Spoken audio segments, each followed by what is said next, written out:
Hello and welcome to News Now on TV360. I am Thelma Okoro. The Nigerian government says it will begin recruitment of 500,000 unemployed graduates for positions in the direct teacher job scheme.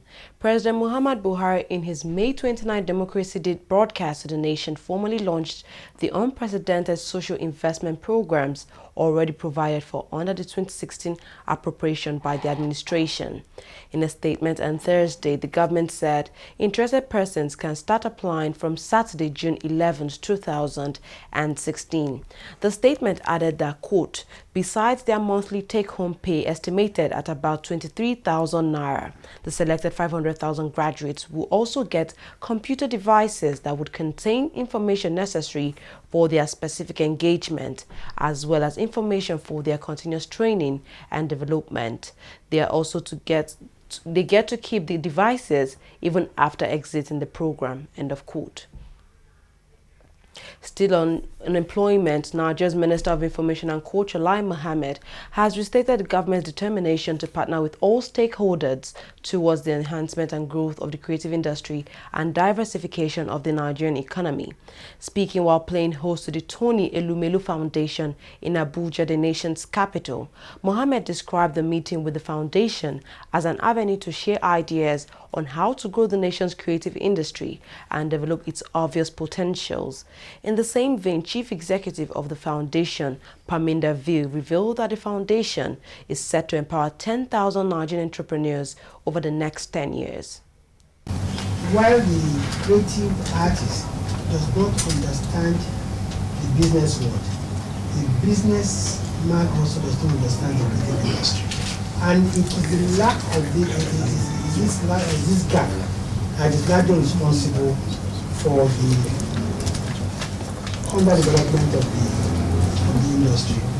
What I see in her paper, which strikes me as very unique, is that she said that the problem with Nigeria's creative industry is not lack of creativity, but rather lack of the entrepreneurial ability to sustain it.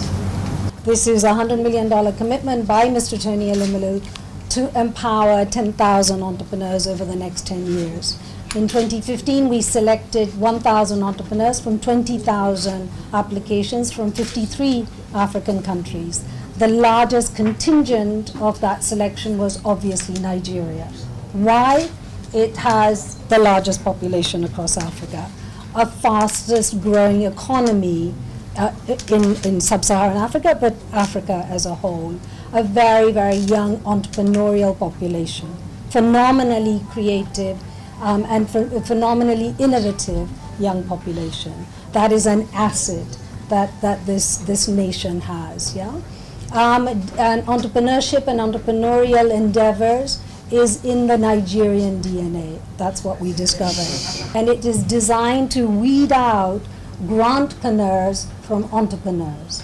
We're looking to empower and build businesses, not grant-dependent enterprises. Yeah. The Niger Delta Avengers has rejected an offer to start talks with the Nigerian government to end attacks on oil facilities in the region. The militant group has carried out several attacks on oil and gas pipelines in the Niger Delta region for several weeks now. The Niger Delta Avengers had vowed to cripple the Nigerian economy by bringing the oil production of the country to zero unless its demands are met. The Avengers, who say they are fighting for a greater share of oil profits and end to pollution and independence for the southern region, have told oil firms to leave the Delta before the end of the month. Crude oil sales from the Delta account for 70% of national income in Africa's biggest economy. Despite the continuous militant attacks on oil installations in the Niger Delta region, the Nigerian Army have said it will continue to observe a 2-week ceasefire.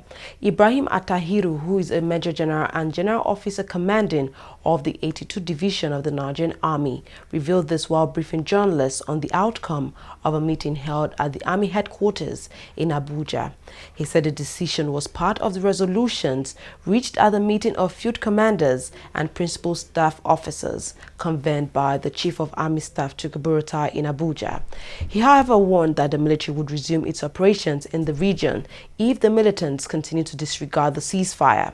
Nigeria's Vice President Yemi Osinbajo had on Tuesday ordered the withdrawal of his troops from the country's oil-rich region, the Niger Delta. The National Association of Resident Doctors NARD has suspended for 1 week its proposed indefinite strike action. A statement issued by the spokesperson Turaki Hassan in Abuja revealed that the suspension came after a meeting between the executive members of the association and Yakubu Dogara, who is the chairman of the House of Representatives. Dogara asked the resident doctors to grant the House 1 week to meet with the ministers so as to come up with ways to address the lingering grievances. He appealed to the association to understand that the country is presently going through challenges. Nigeria's President Muhammad Buhari has released the names of 47 ambassadorial nominees. The names were contained in a letter sent to the Senate and read on the floor of the upper legislative chamber by Senate President Bukola Saraki on Thursday. In the letter, the president sought the consent of the Senate for the confirmation of the nominees. Some of the names on the list who will become career diplomat and head Nigeria's missions abroad when confirmed by the Senate are Obinna Chukwuemeka, Okeke Vivian, Ngozi Okeje, Bello Kazure, and Garba Baba, as well as Umar Salisu. The Nigerian police force says it has arrested a 4-man gang suspected of kidnapping and killing an army officer, Colonel Samaila Yunusa, in Kaduna State. A statement from the Nigerian police force said it intercepted the gang after it arrested a prison warden named as Abdullahi Adamu. Further investigations led to the arrest of 2 of the prime suspects, while the gang leader and 1 other member of the syndicate were later arrested using police intelligence. Following the arrest, the Chief of Army Staff, Lieutenant General Tukur Buratai, has commended the Inspector General of the Police Force, Solomon Arase. In a statement, the Army Chief thanked the police inspector, as well as Intelligence Response Team and the Kaduna State Command Special Investigation Bureau operatives for their dedication to duty that led to the arrest of the criminals. The Nigerian Armed Forces has said it is adopting global best practices in its bid to improve the method of weapon procurement in the Army. This was disclosed by the Chief of Defense Staff, General Gabriel Olunishakin, at the 2016 Defense Headquarters Procurement Seminar in Abuja. Olunishakin said the seminar would ensure that the operational requirements of the military would always be assessed with what the end users need. Also speaking at the event was the Acting General Director of the Bureau of Public Procurement, BPP, Ahmed Abdul, who noted that the seminar is aimed at achieving transparency and accountability in the procedure relating to procurement. This seminar has come up at a time when there is need to fully understand the policy thrust of the current administration as it relates to accountability and transparency in procurement process of military equipment and platforms. As such, it is important to exploit this opportunity and adequately equip yourself in procurement procedures as enshrined in the Public Procurement Act 2007. The theme for today's seminar, it is capacity management of the armed forces of Nigeria through an integrated procurement system. The right is focused on the global best practices, where urgent operational requirements are matched with needs assessed from end users. It is pertinent to note that these capabilities cannot be effectively managed where the requirements for procurement are seldom understood. Therefore, a thorough knowledge of all laid down procedural processes, as well as relevant provisions, will no doubt go a long way in ensuring a varied procurement capacity that will be relevant to the needs of the armed forces of Nigeria. It is envisaged that the outcome of the seminar will serve as additional input to Ministry of Defense proposed guidelines for the harmonization of procurement of defense equipment. Let me reiterate that achieving the design objective of this seminar would be a veritable tool in our effort to ensure that the armed forces of Nigeria remain an epitome of probity that is always ready to abide with all federal government rules and regulations aimed at ensuring accountability in the management of public funds. We are bringing new technology, we are bringing new ideas, and we are reminding them also on the basic principles of Public Procurement Act. The existing gap which are noticeable is capacity. So training, retraining, workshops, seminars will close that gap by, capacity building. If you build capacity, most of the issues actually are not coming because of corruption per se, but simply because of lack of knowledge. If, for example, in procurement, if you adopt wrong procurement method, you commit procurement fraud. Chad has sent 2,000 troops to Niger to prepare a counterattack against Boko Haram after the militant group seized a Nigerian town. Two military sources, one at Chadian military command in N'Djamena and another in the Lake Chad region where Boko Haram operates, said the troops arrived on Tuesday this week and were advancing on Boso, a town near Lake Chad that has been the scene of clashes in recent days. Boko Haram killed 30 soldiers and forced 50,000 people to flee when it took over Boso on Friday last week, its deadliest raid in Niger in over a year. It has been trying to establish an Islamist state adhering to strict Sharia Islamist law in northeast Nigeria since 2009, and about 2.1 million people have been displaced and thousands killed during the insurgency. Contrary to rumors about the death of former Nigerian head of state Ibrahim Badamasi Babangida, he is not dead. The rumor about his death had gone viral in Minna, Niger State, and on social media. Ibrahim Babangida broke the silence from Germany, where he is currently receiving treatment for an unnamed disease. Speaking to the media, he debunked the rumor, saying he was hale and hearty and not dead, as been speculated, adding that he would soon return to the country. We'll take a short break now. We'll come back. We'll look at more news stories. Don't go away.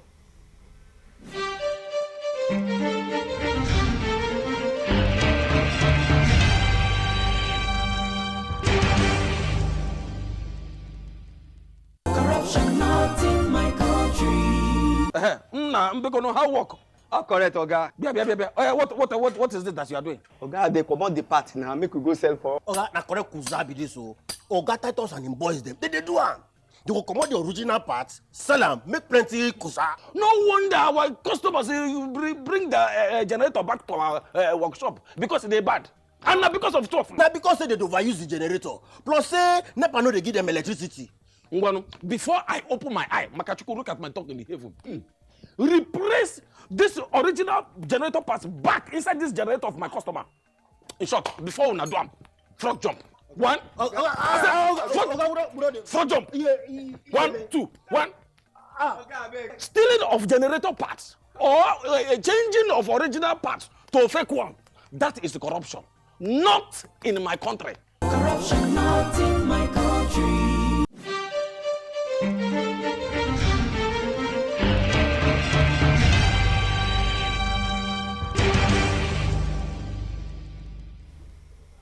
Welcome back. You are watching TV360 News now. Nigeria's government says it plans to pump much of the 350 billion earmarked for capital projects this quarter into the country's biggest economy next week. The spending is part of efforts by the OPEC member to stimulate the economy that's contracted by 0.4% in the first quarter of 2016. The country is going through its deepest crisis in decades, brought on by the fall in crude oil prices, and last month Nigeria's central bank governor said a recession appeared to be imminent. Nigeria's naira eased 1.1% on the parallel market on Thursday. The naira was quoted at 371 to the dollar on the parallel market, lower than 361 on Tuesday, driven by dollar scarcity. Traders say dollar demand has increased due to uncertainty around CBN's foreign exchange policy. The central bank has said it would abandon its naira peg rate to the dollar and introduce a flexible currency regime in the coming days. Oil prices fell on Thursday as traders took profits after 3 sessions of gains. However, prices remain close to their highest this year thanks to a fall in U.S. crude inventories and supply disruptions. International Brent crude oil futures traded 46 cents lower at $52.05 per barrel, while U.S. crude fell by 34 cents a barrel to $50.89. Supply outages in Nigeria and Chad and Canada have also kept oil prices supported in recent days. The African Union AMISOM force fighting in Somalia said on Thursday its troops repelled an attack on one of its bases by the Al-Shabaab Islamist group and killed 110 militants. AMISOM, which comprises troops from Burundi, Djibouti, Ethiopia, Kenya, and Uganda, are supporting Somalia's Western-backed government and army in the fight against Al-Qaeda-linked militants. Al-Shabaab initially said it had killed 43 AU soldiers, but its military operations spokesperson later said its fighters had killed 60 African Union soldiers, while 16 of its own fighters died in the attack on the base in Halgan town, north of Mogadishu. A young Pakistani woman allegedly burned to death by her mother for marrying without family consent has been buried. Zinat Rafiq was laid to rest by her husband's family before dawn in Lahore in Pakistan. It is the third of such a case in a month in Pakistan where attacks on women who go against conservative rules on love and marriage are common. Police said the body of Zinat Rafiq, who was 18 years old, showed signs of torture. Results of a post-mortem examination are being awaited. Moving on to sports now, NFF President Amaju Pinnick has hailed the contribution of former Super Eagles coach Stephen Keshi to the growth of the country's football. Keshi died of suspected cardiac arrest in the early hours of Wednesday in Benin City, Edo State, south of Nigeria. He was only 54 years old. Keshi goes down into history as the only African coach to have qualified for 2 African teams to the World Cup in Togo 2006 and Nigeria in 2014. His other enviable record is being the only African coach to have steered a team to the second round of the FIFA World Cup with Nigeria at the 2014 FIFA World Cup in Brazil. The NFF president was speaking after he signed a register opened in honor of Keshi at the football body's headquarters in Abuja. Other top officials who signed the register are NFF First Vice President Sheyi Akinwumi, NFF General Secretary Mohammed Sanusi, the group sports editor of these day newspapers Duro Ikazuagbe, President of Nigeria Supporters Club Rafiu Oladipo, and General Secretary of the Nigeria Players Union Austin Popo. Keshi, like you might say, is more than a legend, you know, but unfortunately, the 2 Africans that have won the Nations Cup as a coach and players, Shehata and Keshi, they both passed, you know. So it's quite regrettable, but you do not ask God questions why God called him to his bosom, you know. We'll take solace to the fact that even though he died at 54, he was able to achieve what no Nigerian achieved. He was able to put his name in gold, you know. And we've always maintained a relationship with him. He's my elder brother from the same state. And we are very proud of what he achieved in the Nigerian Football Federation. He started playing since 1982 and eventually coached the team. So what I can assure the family is that the NFF, will be part of A to Z of all the funeral plans. I've already delegated the chairman of the DFA, Frankie Laboya, who is with them at the moment in the mortuary, to be our representative in all the family meetings and communicate to us everything that they need us to do, which of course we'll certainly do, you know. He's a leader is committed to his assignment and very courageous. You will agree with me, for a very long time we had problems in having confidence in the Ombe players, and he took that challenge and he paid off. It was not easy. Imagine if he had failed with that experiment, and so on. So it's painful that we are losing such a person who cuts across. He won the Nations Cup as a player, won it as a coach, and beyond that, he has been able to export the status of the Nigerian coaches beyond the shores of Nigeria. This thing we have in Mali and other places. So, you see, when we have people of this kind of versatile personalities, it's always painful when we lose it, because it still has much to contribute. And it's somebody that if he believes in a cause, he pursues it. We are very, very... Sports manufacturing company Nike has insisted it will continue to support Russian tennis player Maria Sharapova despite her 2-year ban from tennis. The International Tennis Federation on Wednesday suspended former world number 1 Maria Sharapova after she tested positive to a banned substance, meldonium, during the Australian Open in January. A 3-person independent panel convened by the International Tennis Federation announced that she would not return to the WTA Tour until 2018 at the earliest. The ban has been backdated to January 26, the day the Russian failed her drug tests, meaning it will end on January 25, 2018. However, despite the suspension, Nike has said it would continue to support the Russian, adding that it hoped to see the former world number 1 back in court very soon. In the same vein, racket manufacturer Head also said it would stand by her, arguing that the International Tennis Federation had made the decision based on a flawed process. That's all we have on News Now. Thank you very much for watching. I am Thelma Okoro.